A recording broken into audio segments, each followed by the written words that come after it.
Olá, meu nome é Beatriz, sou acadêmica da Unigranet do curso de Geografia e como disciplina tenho estágio supervisionado 1 do ensino fundamental. E como conteúdo trago a cartografia para o 6º ano do ensino fundamental. Então, o que é a cartografia?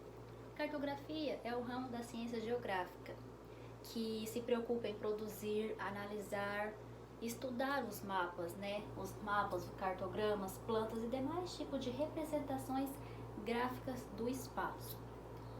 E como teve o início da sua origem?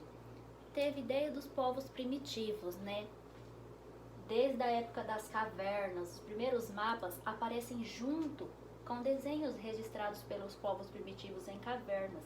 Como podemos analisar, Através de desenhos, eles representavam seu espaço, Suas rotas, seus acidentes geográficos representados por eles. E os desenhos representados pelo homem das cavernas surgiram mesmo até antes da escrita, Então tem uma grande importância essa informação para a cartografia. E o formato da Terra, A forma da Terra. É comum ouvirmos, nos perguntarmos, ouvir várias pessoas perguntar qual é o formato ideal da Terra. Muitas pessoas até hoje acreditam que a Terra tem um formato redondo, como podemos observar nas imagens, Redondo e perfeito como está sendo. Mas será que a Terra é mesmo assim redonda e perfeita? Foi percorrido um vasto caminho de estudos por grandes estudiosos há muito tempo atrás para chegar a uma determinada forma da Terra, Qual é a realidade, qual seria uma forma mais aproximada do formato ideal da Terra. Temos quatro principais estudiosos, como Aristóteles, Pitágoras, Newton e Gauss, Até esses estudos são muito antigos, Desde o século VI a.C., Pitágoras e Aristóteles definiram a Terra como sendo esférica. Antes disso, acreditava-se que a Terra era plana, como podemos observar nessa imagem. Bem estranho, se a Terra fosse plana, desse jeito. Mas não é. Já Newton, no século XVIII, considerou-se como elipsoidal. O que seria uma elipse? Uma figura geométrica com qual a Terra mais se parece, Geometricamente, a elipse é o que mais se parece com o formato da Terra. E o que seria a elipse? Uma forma com polos achatados nas suas extremidades. E Gauss? Gauss, mediante seus estudos, definiu que a Terra não possuía esse formato nem esférico e nem elipsoidal. Ele definiu que a Terra possuía um formato de um geóide. E o que seria o formato do geóide? Como podemos encarar nessa imagem? Uma forma cheia de irregularidades e deformações. É o que podemos encarar como formato da Terra. Mas por que ocorre essas irregularidades? Ocorre pela força gravitacional que age de maneira irregular sobre o planeta. Sendo assim, umas áreas recebem uma maior gravidade do que as outras. Por isso que ocorrem as distorções e irregularidades. E as coordenadas geográficas? O que seria as coordenadas geográficas? Nada mais é do que as coordenadas lat e long. O que seria essas coordenadas lat e long? E para a gente entender, a gente tem que estudar o que seria a latitude e a longitude. Temos aqui a latitude.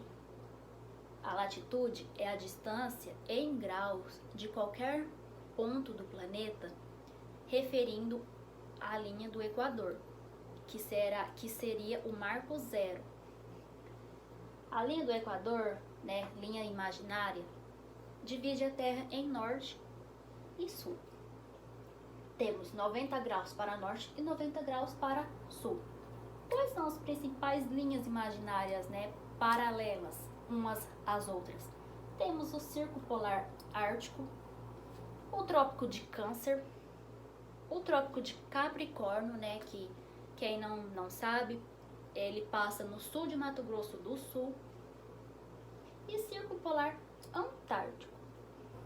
E a longitude? O que seria a longitude? A longitude é o ao contrário da latitude, né? A latitude, as linhas imaginárias são paralelas umas às outras. Já a longitude são linhas perpendiculares, linhas na vertical. E qual a principal linha? Temos o meridiano de Greenwich. O que é o meridiano de Greenwich? É o principal meridiano, né? É o mais famoso, considerado o marco zero. Se a gente abrir esse globo, né, temos leste e oeste. A gente vai ter 180 graus para leste e 180 graus para oeste. Projeções cartográficas, né? O que seriam as projeções cartográficas? Todo mapa, né, para passar de um globo para um plano, ele tem que passar por uma projeção. E não existe projeção perfeita sem deformações. E toda projeção possui distorções, É impossível, não existe nenhuma projeção perfeita. E o que quer dizer, né? Ela tem a dificuldade de transpor para o plano aquilo que não é plano, né? Pega uma bola de futebol, por exemplo. Tenta abrir ela. Ela não vai ficar plana, ela vai haver distorções. E as projeções, elas tentam minimizar as distorções, né? Elas tentam, mas não é perfeita. São utilizadas técnicas matemáticas para a representação de um mundo esférico em um plano. E é impossível colocar no plano aquilo que não é plano. Temos aqui a casca da laranja, a laranja, né? Foi desenhado um mapa, né? Como exemplo. Olha como é que é se abrir a casca da laranja, né? Com certeza vai haver deformações. Não existe perfeição. Perfeito, uma projeção perfeita.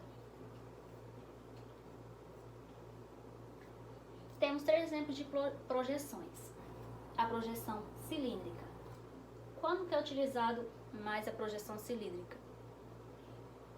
Perto dos paralelos e meridianos, né? Se você quer estudar mais essa área, é utilizada a projeção cilíndrica, envolvendo a esfera terrestre. Quando se quer estudar as áreas temperadas, utilizamos a projeção cônica. E quando quer estudar uma área qualquer do planeta, como por exemplo aqui o Polo Norte, utiliza-se um plano. Aqui temos um exemplo de um mapa conforme, né? A projeção de Mercator, que é um mapa cilíndrico conforme.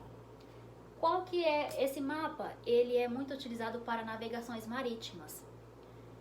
E qual que é as suas deformações? Ele estica muito o que está no Polo Norte e no Polo Sul, né? Ele preserva os ângulos dos paralelos e dos meridianos, mas ele estica muito o que está no Polo Norte e no Polo Sul.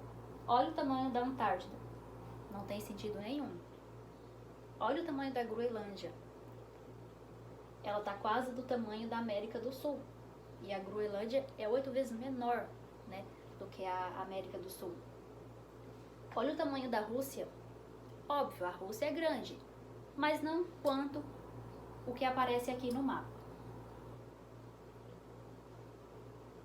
Projeção cilíndrica de Peters, né? É um exemplo de mapa equivalente, né?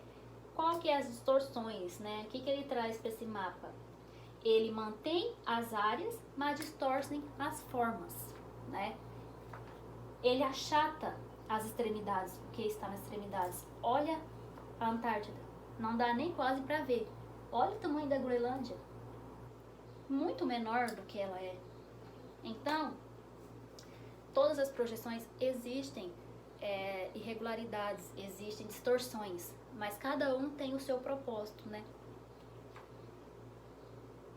E a escala cartográfica? escala cartográfica é a redução da realidade. Quantas vezes foi preciso reduzir a realidade para que ela cabesse no mapa? Temos aqui um exemplo do mapa do Brasil e alguns países da América do Sul, né? Não só o Brasil. 1 para 25 milhões.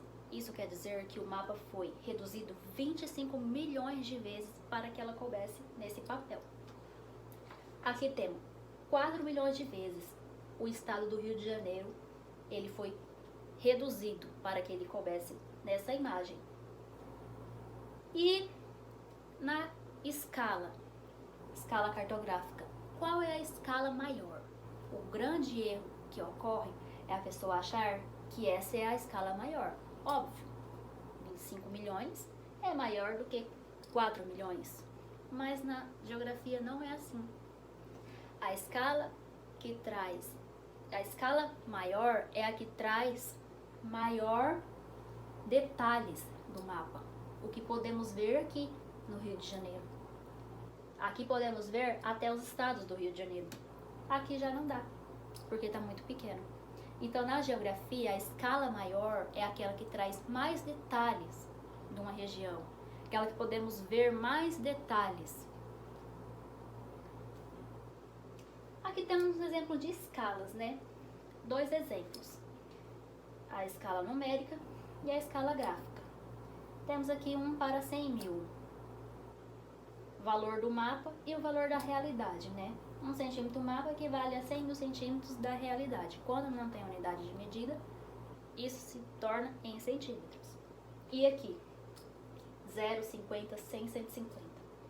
Podemos analisar que a cada 1 centímetro do mapa equivale a 50 metros, né?